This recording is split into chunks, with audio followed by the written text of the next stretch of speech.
Welcome to Friday Night Firelight, presented by Mortal Up. I'm Brian Brawdy, your host, broadcasting with Telestream's Wirecast and sponsored by Nutrient Survival at nutrientsurvival.com, and of course, Firebugs at Firebugs, that's BUGGZ.com.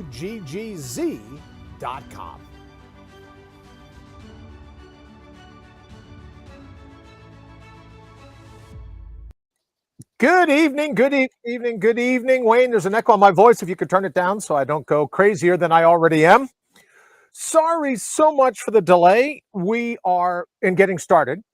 We're working out what it takes in order to be able to have other guests on the show. And a part of that is figuring out this whole back and forth. So we apologize for the delay, but Wayne, I say all the time in that joke, I don't have to be faster than the grizzly bear. I just have to be faster than Wayne. I don't have to be smarter than all this. I just have to know Wayne. So he will get on top of it and figure it out. But the nice thing is, Wayne, if you could kill my audio into my ear, please. Never mind. The nice thing about it is I get plenty of great food here to be eating, thanks to our friends at Nutrient Survival. And I have the Firebugs fire pit to keep myself warm. So even though we're 15 minutes behind, I've been sitting here getting some good grub, nice and toasty. I want to make a couple different, or I want to comment about a couple different things right off the bat about why, because I got this great question this week. Why did you pick, of all the things you could have done Friday Night Firelight-wise, let me pull out this earpiece. I'll never be able to hear myself think.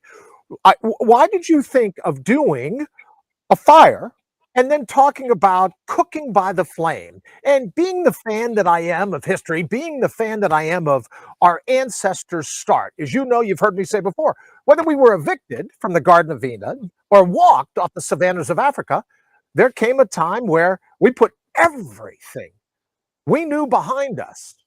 Literally, everything was at our back. Thank you, Wayne. Everything was at our back, and we had to venture out into the unknown. Now, when it comes to shelter, we had shelter. We didn't need shelter. When it comes to procreation, when it came to the sex of it all, we didn't need it. We could have procreated anywhere we want.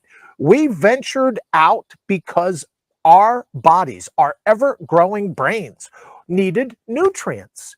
And in order to get the most nutrients out of those nutrients, we needed fire to be able to cook them. So for me, it was a natural kind of thing to be able to say, okay, great. What if we did a show that was all about our ancestors? And that show, we would make certain we had to feel the same thing our ancestors felt, what it was like sitting in front of a fire. Like we say all the time, what will the flames, come chill by the fire, what will the flames, don't you love the sound of that hot water in the kettle heating up over the fire?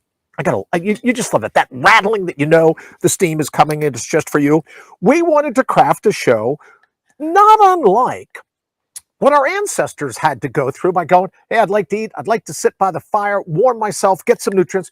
Because imagine when you're out, when you're trailblazing into the unknown, your brain works overtime. And a lot of people don't think about it from time to time, no pun intended, but your brain uses a majority of the energy that our body requires just to get through the day. And when it's flying by the seat of its pants, when it's thinking on its feet, when it's handling the impromptu of all adventure, it's blowing through calories like they're going out of style. So our ancestors had to find food and had to use fire to make sure that all those food sources had or were as nutrient dense as possible. So when it came to picking firebugs, when it came to picking nutrient survival, it was the natural 1-2 punch for me. Now, a couple things I want to say about each. A couple things I should remind you of nutrient survival. This week, I've been a little bit under the weather, and one of the things that helped nurse me back for certain was their wild berry mix. Now, here's what I did. When I needed a little more, they have this drink mix, and most people think, oh, you put cold water in. But let me tell you, when you make it like a warm tea, it is something else, and something that I really super enjoyed throughout the week. It helped me tremendously in terms of my recovery. Second thing I want to mention, if you don't know Eric Christensen, you should know him. Great guy, CEO for Nutrient Survival, and he's got this new thing going down on YouTube. And let me say this. As former military, as a veteran, former military, right, civilian and military law enforcement, and as a television reporter, from time to time, I kind of look at myself as uniquely qualified, right, to be able to talk about not only making the news, but reporting it in such a way that you know you're getting your straight scoop. Well, Eric's got this thing going now over on YouTube where he gives you the news. He gives you his viewpoint on the news. And let me just say, it's thrilling to have someone that knows what's going on, but is also reporting the news, looking out for us. So if you haven't had a chance yet to check him out, Eric Christensen, it's on the Nutrient Survival page on YouTube. It's like news. You go, wow, that's really something. But the media never tells us that. That's exactly why you should listen to Eric Christensen over at Nutrient Survival. And of course, try the Nutrient Survival foods. They're great. Their teas help me. What I turned into teas, their wild berry liquid nutrient, I believe, as they call it, was just instrumental in helping me back from health. One of the downsides of all the brain surgeries, all of the amnesia, the PTSD, recovering from it all, the headaches, blah, blah, blah, blah, blah, right? All of it is from time to time. The headaches still come around, and I have to spend some time beating back the tremors, beating back the seizures, and the wild berry, the liquid nutrient was definitely helpful.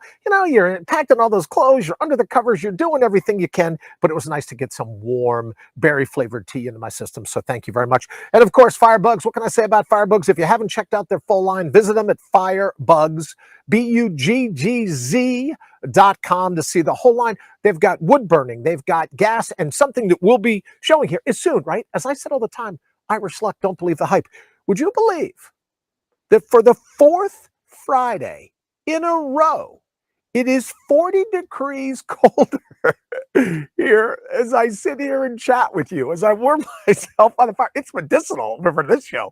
As I warm myself by the Firebugs fire pit, it's 40 degrees colder now than it was this time yesterday. Can you believe it? I can't. So I call my friend Chris Tomer, who I like to think of as my combat meteorologist, right? Forecast weather in some of the coolest places in the world. And by cool, if you know me, I mean some of the most inclement weather, inhospitable terrains, just places really not made for human beings, but we still want to go there, right? So I called Chris and I go, what's going on? He goes, I don't know, but it's going to... It's going to be in the 20s when you're doing your show. And given that it was 70 here yesterday, it's even more than 40 degrees colder. So I'll tell you, a lot of this has been medicinal. All right, I want to go ahead. I should also thank Wayne back in our studios. As I said, we're a little bit late starting this evening. My apologies. We're getting ready to be able to invite you from your fire, right? From your fire pit, from how you decide to chill by the fire and discern what the flames will say to you. We're getting ready to be able to invite guests into that. So I can kick back and say, oh, tell me all about what do you got going there? What you cooking? What you doing? Where's your, how are you making it through the cold, chilly evening? And we'll have guests be able to come on and say just that. And of course, other guests, professionals at different walks of bushcrafting and chefs and the like, will be doing all of that. And a part of those growing pains was learning how to be able to do just that. So Wayne, thank you very much. All right, here's something, and I'm always cautioned. The people around me go, Brian, don't say that on camera. You're not going to be very happy if you do. I'm promising you that's not going to like it. But here's one of the things that I've started to realize. You see these people out and about, the social justice warrior types, right? And they're busy telling you, I got like 3 or 4 emails today from it. And we'll get to emails. I got like 3 or 4 emails today. And it's just a progressive Christianity and the like. And what I don't understand is how people can turn a blind eye, turn their backs for that matter, but at least a blind eye and a deaf ear to what I call their natural resources. Elohim's echo, if you will. That still small voice, that breath of God, which I think the epigenetics all I'm drawn to, you know me, that the same voice that told the chaos of the deep and the dark to calm down. And look, I'd like to get some light in here, some more light, more light. That same voice is the same voice, if you listen to Genesis, the same voice that later blows into the nostrils of Adam and makes that little limpless mud pie a guy called Adam, right? Breathes his life into him. So as above, so below. That same breath is the breath that reverberates, that echoes in you still today. But people forget that. People go, I'm not all that special. I'm not all that great. And there's you want to talk about an assault There's a real threat to your identity. I call it the ultimate identity crisis, where the people in power want you to forget who you are. They want you to have that amnesia. They applaud that amnesia for the very simple reason that if you forget how strong, how smart, how fast, how capable, how intelligent, how resilient, if you forget the qualities, if you fail to mortal up, you're so much easier to control. So here's the point that I wanted to make, and I know it'll end up costing me in the long run, but I just got to say this because it aggravates me to no end to think that the very people that are saying, "Oh, we're all about humanity, we're for the good of it all, we're watching out for this one, watching out for that one," they're using your heart to hijack your head. And you're going, "Brian, what the heck are you talking about? Using our hearts to hijack our heads." They know that as human beings, you want to be kind. You want to be courteous. You want to be helpful. You want to be compassionate. You want to be all these things. But subconsciously, maybe not consciously, but subconsciously, having turned a blind eye and a deaf ear, having turned your back on your God given, right, those things endowed by your creator, your God given abilities, the divine in you, the little godling in you, having turned your back on those natural resources, those innate qualities, sometimes you and I subconsciously can feel a little guilty about that. Given the greatest creation in the history of the universe, you and I have opted to use our head as hat racks. That makes sense. So I think there's an underlying guilt, an underlying shame that we haven't enjoyed more happiness, more joy in our lives, that we haven't had more to be thrilled about. So we feel a little bit of shame. We feel a little bit of guilt. Come the cultural warriors and they go, "Well, since they're already feeling guilty, since they're already feeling shameful, what say we get together and hijack that guilt and shame and make them feel that they're somehow responsible for the actions of people that were alive before they were. They're responsible for a past that predates them being born in the first place." So they go, "Well, I don't know, but that sounds like a great idea," in that they already have this underlying angst, this sense of shame and guilt for forgetting who they ultimately are, forgetting to mortal up, forgetting what they're ultimately capable of. Let's say we just kind of redirect that guilt and shame and we go, "Oh, you should feel guilty because of the color of your skin." It's not your philosophy, but your pigmentation of your skin, not your mind, but your melanin. Think about that for a second. These people that are hell bent on watering down human wherewithal have found the perfect way to do it, right? Let's let them hijack themselves, making us feel responsible, making us feel the shame that we subconsciously feel for forgetting who we ultimately are, the amnesia that we all experience. Forgive me, it's a little chilly, right? They hijack that amnesia and go, "Well, let's just use it against them. Let's use the fact that they want to be good, they want to be kind, they want to be compassionate." I have to tell you, there's a lot of people, and you can put my name on the list, that polite society is the perfect soil for growing psychopaths. What's the quote you hear everyone say now? The bad times breed strong men and women breed good times breed weak men or weak women or evil women. And then it takes strong men and women again to return to the good times. That's the process that we're in right now. We've brought these bad times on ourselves. And the people, the social justice warriors, they're just going to hijack that. They go, "I know how to do it." But here's the thing. I woke up one day and realized that at my age, the last thing I wanted to do was turn from the brawl, turn from the fight so that my grandkids or my great grandkids would have to pick a fight and finish a fight that I should have picked, that I should have finished once for all. Right? There's this sheik who was responsible for finding Dubai, the city Dubai. He's the founder of it. And I'm sorry, I don't remember his name, but having read it, where he said, "My great grandfather drove camels. My grandfather drove camels. My father drove camels. I drove Mercedes. My son drives Land Rovers. My grandsons will drive Land Rovers. My great-grandsons will drive Camels. He knew with all the good going on in life, we would go back in time because we forget who we are. We forget where we came from. We forget that Elohim's echo that I mentioned earlier. So that we don't have to go back to driving camels. It's on me to do what I can now so that my kids, my grandkids, my great-grandkids don't fight battles that I was equipped to. But I wanted to be kind. Oh, I wanted to be polite. I want to be compassionate. Here's the thing. These control freaks, and that's what they are. I know, right? Name calling. Who am I, right? What do I know? Let me just hear me out on this. Let me take a sip to warm up a little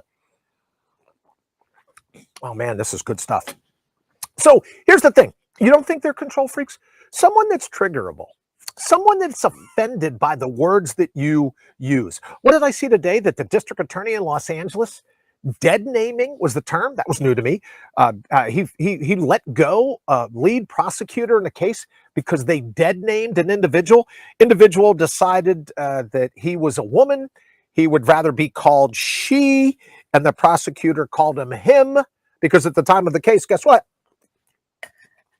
He was a him. But now, all these years later, he's a she. And the prosecutor, right? Tomato, tomato, left, right. It's like watching a ping pong match. You can't tell. The prosecutor called her, supposedly, right? A him. And the district attorney in Los Angeles called that, dead naming, and removed her from the case. If you're so triggerable, if you're so offendable that a pronoun that's used to describe you upsets you, and you're going to do what you can to go after people that dead name you, is that not the definition? Look it up in the dictionary. Your picture could be there if you're one of these types. Is that not the definition of control freak? Because they can't control their own sense of self. They'll be damned. They'll do whatever they can to control the way you speak. They can't control the way their own mind whispers to them. So, of course, the fallback is we need to control you. We need to come up with laws. We don't want to be dead named. We want pronouns. We can't read. I saw this thing today. And coincidentally, I should tell you that when I posted it, it got 0 likes on Facebook. Now, a lot of people will go, oh, Facebook is a great indicator of how good you're doing. If you're on Facebook and it's going great, you'll get all kinds of likes. You know what's been my experience? If I nail a point on Facebook, I know I've nailed it when no one likes it. Because no one's like, oh, geez, that's Brian being crazy again. I don't want to touch that point. But here's the thing. This book company in England decided they were just books loved by children for the ages. They were going to go ahead and whitewash them. They were going to go ahead and remove any of the offensive words. Let me see. They wanted to remove fat and ugly and crazy. And given that I'm all three, I'm fat, I'm ugly, ugly. Come on, I have more head scars than most Vikings. I definitely have more head scars after 5 brain surgeries, more head scars than Frankenstein, right? So that ugly thing's gone. I'm crazy. Have you watched anything that I've done? I say all the time, you can't spell Brian without the I in insane, don't I? Ask Wayne, he'll tell you, right? Oh, and don't forget the hair lip. All of those things wrapped in a hair lip. But they wanted to take all those words out because, Muffin, we want to make sure Puddin' isn't offended. Well, if you're offended by someone using the name ugly or crazy or stupid or fat or hair lip, if you're triggered by those words, guess what? You should be triggered by those words. You're a defective human mind that's bent on controlling the words of other people. There, I've said it. I feel so much better. Now I'll take another sip. But here's the thing. Not only are our heads being hijacked, our future, our kids' future, our grandkids' future for sure, is being hijacked because you and I have to walk on eggshells. We have to walk around being careful what we say because we don't want to offend anybody. Well, that's because you're good folk. You're good people. None of us get up in the morning and go, well, maybe, right? I've taken on this new thing. I try to offend people whenever I can because it's like a right? It's like a vaccine, right? Oh, the big V word, right? No, not the Wuhan wallop, not that vaccine. But it's like, look, you get a little shot of it, then your body builds a resilience. Your body builds up an immunity to it. So I'm all over, which is why, and I have to be honest, a lot of my friends do this when they say, oh, the community standards, be kind, be polite, don't pick a fight, don't say all this or that. When you come to my website, you're welcome not to be kind to me. Wayne will talk here in a little bit about all of our hate mail. You're absolutely welcome to be mean and condescending and all those things. And you know what the bottom disclaimer is? I couldn't care less about what you think. No, no, oh, wait, I stand corrected. I said I couldn't care less about what you think. Let me, may I just, if this were tape, I would be rewinding that tape, but it's live, so just give me a second here. What I really couldn't care less about is your feelings, are your feelings. So if you can throw your feelings and your thoughts, oh, and your opinions, the hat trick. If you could throw your feelings, your thoughts, and your opinions all into one, and when those things are like, oh, Brian, you're inhuman. Oh, you're this, you're that, you're all over dead naming, you're a conservative, you're a blah, blah, blah, blah, blah. Please know I couldn't care less about your thoughts. If you're going to turn your back, if you're going to be anti humanity, if you're going to suggest that a human being's sense of self can be altered because of the drool that comes out of your mouth, you and I aren't going to get along anyways. So why would I? How, help me here. How could I possibly care about your thoughts when it just doesn't matter to me? I'm going to be done with the show, finish my nutrient, probably pick my feet up, warm my toes by the fire here, thanks to Firebugs. We have a little bit more of my nutrient survival stuff. I'm going to have a great Friday night. So when I say I couldn't care less about your thoughts, your opinions, or your feelings, now you know why. I really couldn't. But please keep the hate mail coming. So my suggestion, before we move on to the next section of the show, is that I know you're a good person. I know you get up going, I want to be kind. I want to be compassionate. I want to be understanding. But are you really guilty of white fragility? Are you really guilty of all the mean things people have to say simply because you've decided you'll be kind to people that deserve your kindness? You'll be compassionate to people that deserve your compassion. You'll be understanding of people that deserve it. You and I are supposed to be kind to people that are trying to hijack our children, our grandchildren, and our great grandchildren's future? Really? Those are the people that we're supposed to have some ounce of compassion towards? I'm done with it. When we decided that we would pick a war on wuss, obviously I meant our own, right?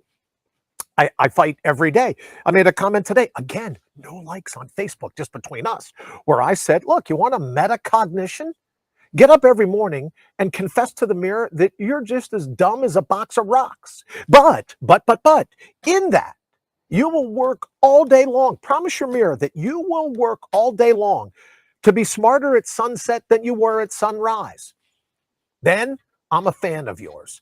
But all these experts running around, all these people, well, you should feel shame. You should feel horrible. There should be a, what is that? Reparations. There should be this. How about if I were to ask for reparations? I want to be paid for all the stuff you're trying to do to my great great grandkids. I want the reparations right now so that I can take that money and use it to protect them from the insanity of suggesting that people should feel shame or guilt. People should feel against themselves because you don't like the way they think and you're not a control freak.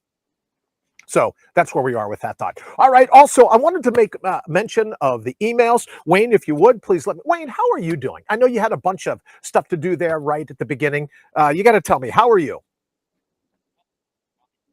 How's that? Is any of this going out? Mm. It's too cold to breathe out here. Right? There's too much hate to spew. There's too much. It's too cold out here to breathe. But how are we doing? Explain to everyone, if you would, not only what we're trying to do, but we think we've got it figured out. Yes, and I'll eat while you talk. Well, if you could say a little more than that, I took a whole spoonful of oatmeal. If you could say a little more than that, that would be a help to me. No?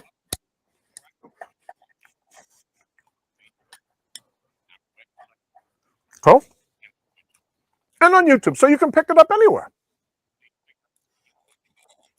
And you have 3, but it's all YouTube, right? So if you subscribe on YouTube, you could either go there or you could go to Facebook or on our website. Thank you very much for that. And Wayne is single-handedly responsible.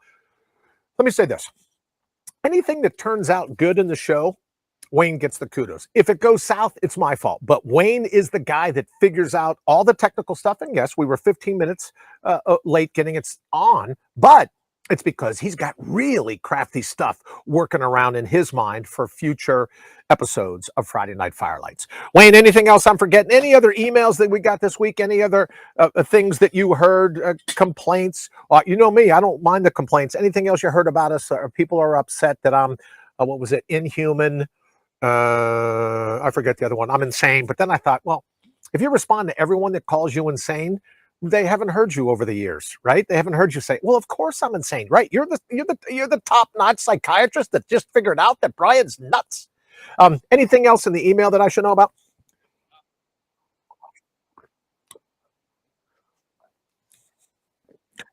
All right, what were those?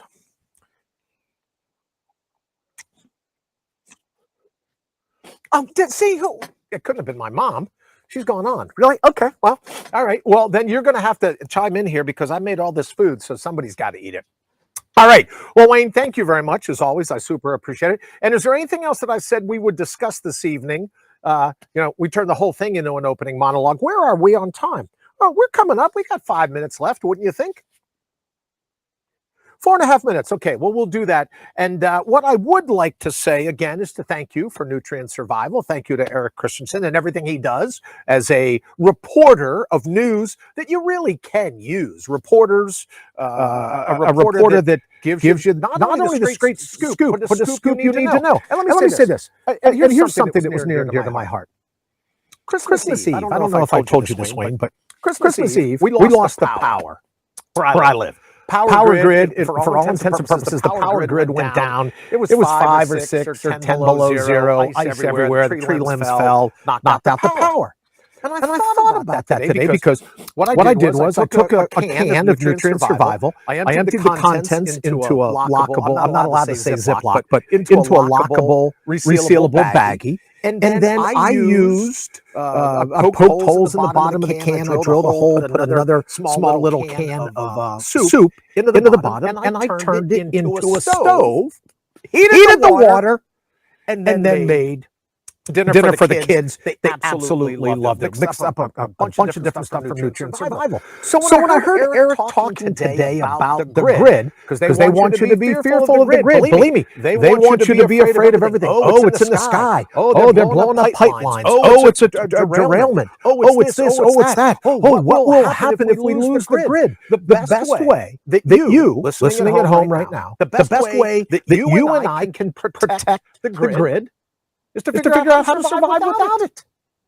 I don't know, Wayne. I'm not much on history, but did Abraham Lincoln have full electricity at his place? Did Abraham Lincoln have real lights when he wrote the Gettysburg Address? I could be wrong, but all I'm saying is the best way to guarantee they can't hold the power grid over you, and Eric does a so much better of a job than I could. But the grid is like thousands of little things that have a cascading effect. Well, the best way to make sure you protect the grid is to let them know you're not afraid of it if it does go down. Now, we may not be able to use our cell phones right away. We may not be able to use Switch. The kids will be upset. We may not be able to watch Friday Night Firelights. I know you're bummed just like me. But what I'm saying is you and I can survive without the grid going down. So we don't have to be that fearful. And the best way to make sure it doesn't is to let them know you and I don't need it. Wait, it really doesn't matter. You want the power grid to go down, take it down. If you have the ability to heat your own water, you have your ability to cook your own food. Another reason I'm so fired up about firebugs, and the firebugs, a fire pit. If you have some wood, you have the ability to generate heat. So if the grid goes down, if your gas goes off, if your propane goes out, people go, well, propane doesn't need electricity. Maybe your fan blowing the propane into your house needs electricity. But the best way to guarantee you'll be okay when the grid goes down is to practice having the grid go down. Would you know? Talk about being a prepper. Would you know what's the first thing you should do if the grid goes down? Would you know what the second thing is? I can tell you the first and second things aren't panic. You go, the power's out. Let's get some headlamps that are fully charged. Know where the fire extinguishers are. Know where the first aid kit is. Know how to get to certain rooms in the house if the power goes out and the kids are asleep and they're all upset.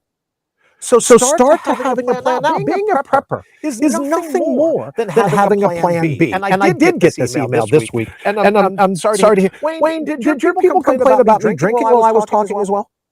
No, only eating. Only eating. All right, I'll save that little bit then. For the end. So for me, Brian Plan B, Brawdy, I kind of like that name. So Plan B, what's my Plan B? Having a Plan B. What's your fallback plan?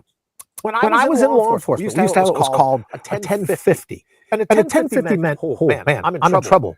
You better send some help. But what I always liked about law enforcement was priding myself on being my own fallback plan. And you can be too. The only thing that a prepper does that a non-prepper doesn't is admit, I want to be my own fallback plan. Thought about it last evening. With three or four times within a 30-minute period, I heard fire trucks and ambulances going back and forth. Let me ask you, I don't know how big the city you live in is, but imagine 3 or 4 paramedics already are handling a call and you need help. And 911 operator go, if you get the 911 operator. 911 might be a business signal. But let's just say you even get a hold of an operator, and the operator goes, can you hold 911, can you hold please? And then you hear elevator music for the next 15 minutes. That's not being a prepper. Being a prepper means, let's suppose the power goes out. Let's suppose you don't have a phone signal. Let's suppose the grid goes down. Let's suppose you need a backup emergency help. When you are faced with an emergency situation, when you can't call on anyone else, can you call on yourself? And I wanted to make certain that I could always answer yes to that. As I think I've made perfectly clear this evening, I wanted to make certain that my family knew they could count on me. And my friends knew that they could count on me to always be able to say yes to that. Because I knew when you can't call on anyone else, you could call on yourself. Wayne? Yes. All right, so how are we looking on time? You'll talk, I'll eat. You're at 32:10. Well, this oatmeal something else, 32:10. All right, so let's go ahead. Again, if you would, starting next week, I believe you'll be able to send in texts right to, is that right, Wayne? Am I telling them? Oh, nice setup you got there, brother. Wayne, give us a little bit of an idea of where for some reason, we're echoing on YouTube right now. We're echoing on YouTube. I don't know how long it's been echoing, but it's been echoing. All right, sorry about that, folks. All right, well, Wayne, have we recorded this, yes? So we can go ahead and put up the recording and the echo won't be in it. Hopefully that's the case. All right, Wayne, if you would, go ahead and cue the close. I don't want to hold anybody any longer, especially if we're echoing. So please, thank you all so very much. We have a recorded version of this, right, Wayne? Tell me we recorded this.